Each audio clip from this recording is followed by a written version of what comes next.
climax of Undertale Yellow's pacifist route is faced with a unique challenge, as it must create a villain who is not only a satisfying final opponent for the game's true ending, but who can stand toe-to-toe with the writing, presence, spectacle, and nuance of both Asgore and Asriel, as they must take the place of both in this narrative. How, you may ask? The game has an answer for this question, and her name is Soroba Ketsukane.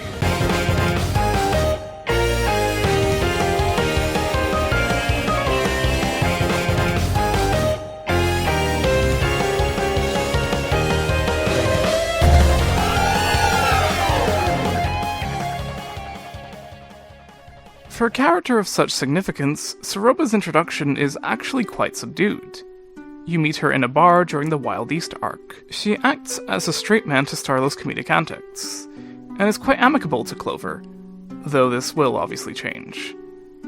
It's here that I want to discuss her character design, as it does a fair bit to establish her relationship to the protagonist. Soroba's an anthropomorphic foxwoman, with her hair tied up in a high ponytail, using rope, and what appears to be a Suzu, a Shinto bell, which is said to repel evil.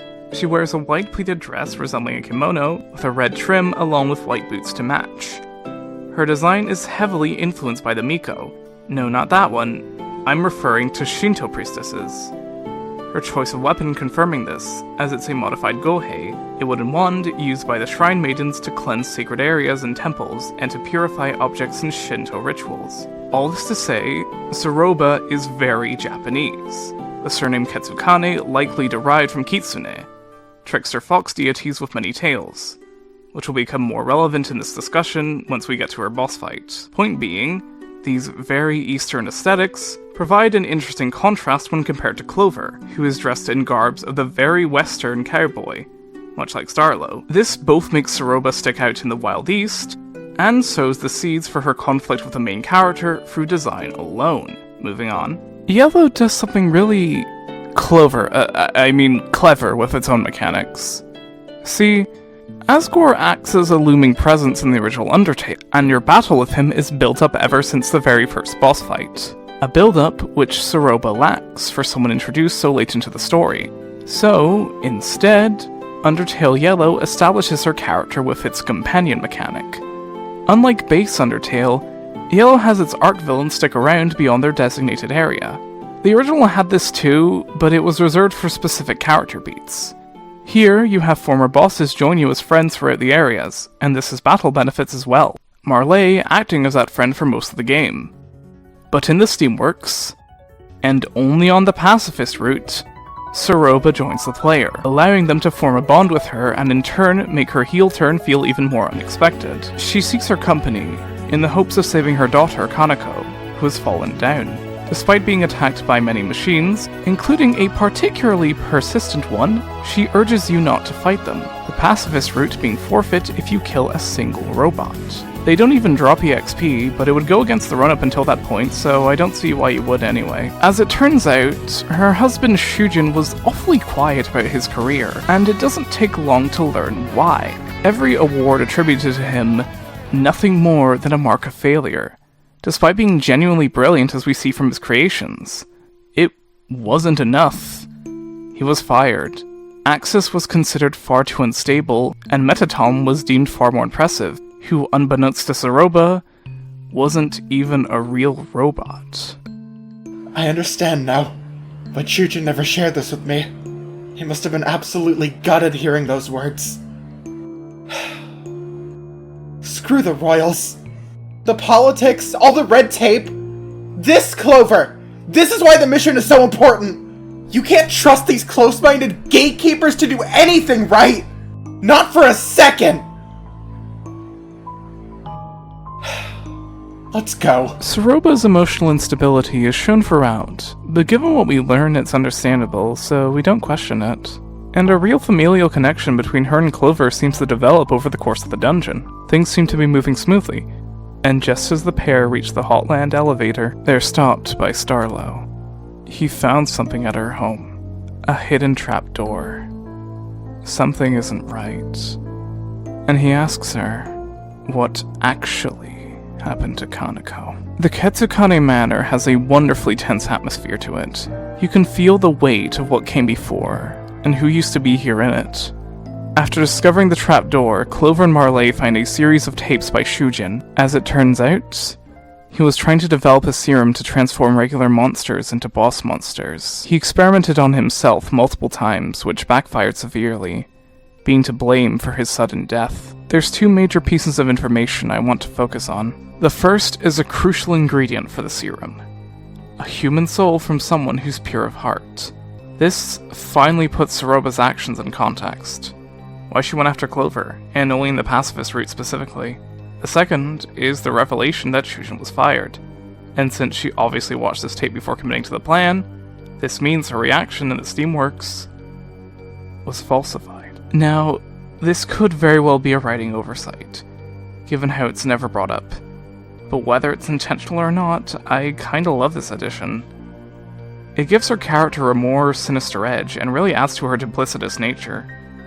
Now, let's discuss this final battle, where we're treated to an additional revelation. As it turns out, she believes Kanako is a lost cause, and had no intention of attempting to save her in the first place, acting in pure desperation, and having lost everything, with little care for her own well-being. Soroba strikes at Clover, to finish the serum, and finally fulfill her husband's legacy. What I find noteworthy is her intense similarities to Asgore. Both are major antagonists who suffered losses related to their families. They are hyper-focused on the past, and they must end the life of one or more human children in order to achieve their goals. In an excellent bit of world building, Asgore's inaction has far-reaching consequences. So much so that he inadvertently molded someone to be just like him in the hopes of making a difference in spite of him. This is something Soroba herself acknowledges. But who am I to criticize how he carries out business? Here I am, about to do the very same thing. I am a hypocrite, a liar, sure, but at least I, with Chujin's guidance, can save countless monster lives. But there's one key difference. Soroba isn't a boss monster. Unlike her king, she doesn't have the privilege of never aging. She cannot escape her mortality, so her actions are desperate and reckless. In the second phase, she dons the mask Kanako made for her, retreating into her grief and using it as a source of power. This marks a major gameplay shift: the introduction of the shooting function for the Yellow Soul. Years prior, when I first heard of Undertale Yellow, I was expecting the whole game to play like this. The devs saving this for the final bosses was a very deliberate choice, and it makes them really stick out. Just before the final portion of the fight, one final revelation rears its ugly head. We see Shujin pass on, and Kanako suggests that she be used to make the serum, as a portion of a boss monster's soul is also required. Of course, Soroba refuses to even let the risk of harm approach her child. But Kanako keeps insisting, and come on, the corruption present in the human soul they had should be gone now, and look at that face. It should be fine, right? You can't just say no to your precious little girl. Can you? No! No, no, no, no, no, no, no, no. Why didn't it work? Kanako, wake up. Wake up right now. Mommy's here, come on. Hey! What? What have I done? The lies, the manipulation, everything. However unintentional, this was all Soroba's own fault. Have you ever been overwhelmed with emotion, unable to think straight, so you do something destructive, something stupid, because for one split second it makes perfect sense to you, but then another second passes, and by the time you realize what you've done, it's already too late. I never claimed to be a saint. I'm drowning in a sea of mistakes like anyone else. But instead of sinking, I'm chasing the one ray of sunlight, peeking through the surface. I tried letting go, moving on.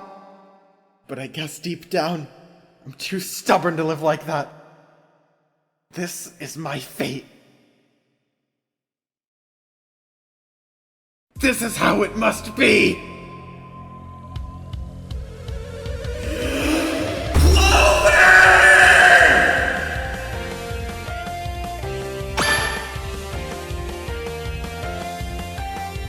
Alright, time for the final phase, which opens with a lovely callback to Hopes and Dreams, motivating us to get through this final stage of the battle.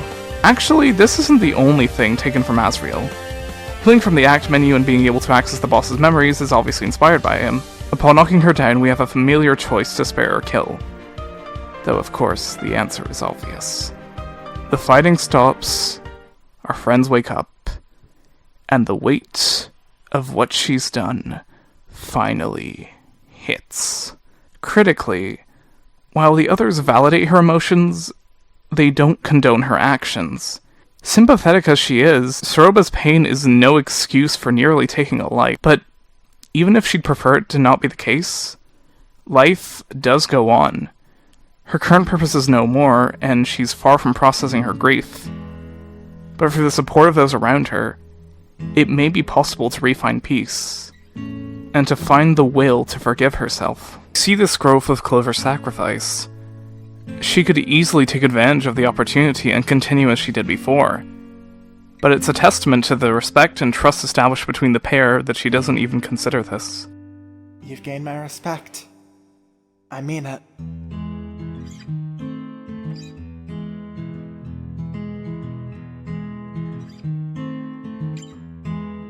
Soroba speaks to me on a real personal level.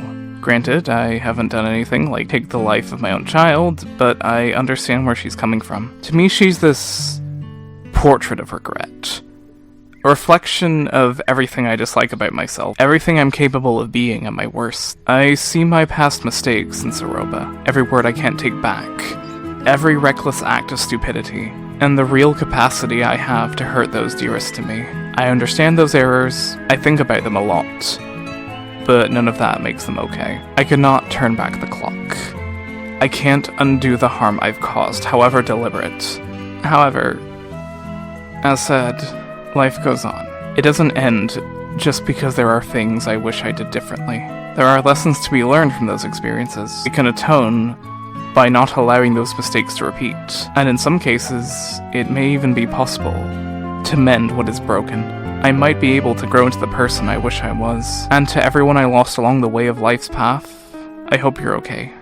Getting back on topic, Soroba embodies everything I adore about Undertale Yellow. It's built off the back of an already fantastic experience and expands on it, using the source material to its full advantage, to make something familiar but novel at the same time. It gave me a character I resonate with greatly, which may even go as far as to aid in my self-acceptance.